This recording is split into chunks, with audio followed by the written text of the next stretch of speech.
Oggi pomeriggio avremmo dovuto fare la marcia per ricordare i Vespri siciliani.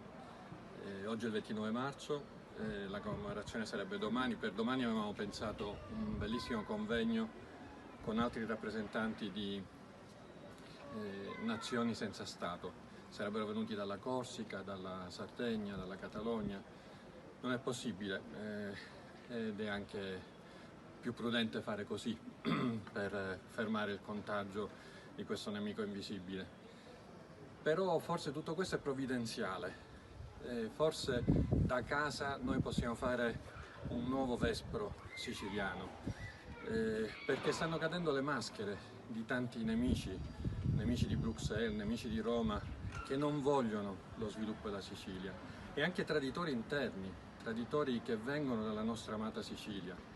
Lasciamo perdere il sindaco di Palermo, di cui è sempre più chiaro il cinismo con cui sta affossando l'economia da decenni della capitale della Sicilia, ma pensiamo al ministro per il Sud. Com'è possibile? Viene alla provincia di Caltanissetta, sta proponendo di trasferire i fondi per il Mezzogiorno alle regioni del Nord, sta proponendo di sottrarre i 4 miliardi che l'Unione Europea ha destinato alla Sicilia alle regioni del Nord.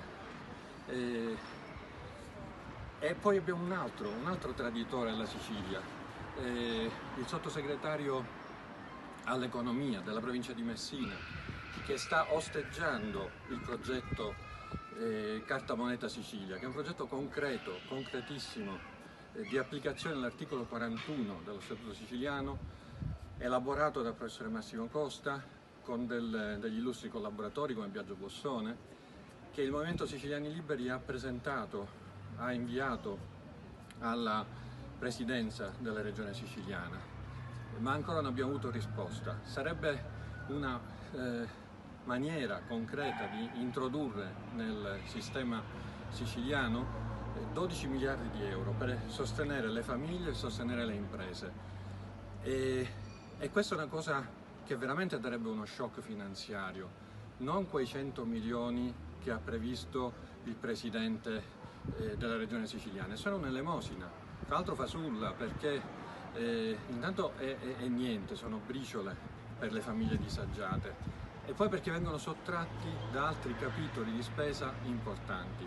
Il presidente della regione siciliana deve smetterla di lamentarsi, deve tirare fuori il carattere. Ha la possibilità in questo momento politico di debolezza di Bruxelles e di Roma di mettere in pratica lo Statuto siciliano.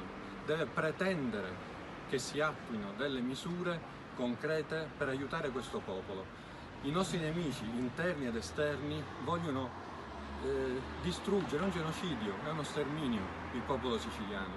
Se non si fa così rischiamo di uscire da questa crisi non decimati, dimezzati. Siamo meno di 5 milioni, potremmo finire 2 milioni e mezzo così come niente, senza accorgercene.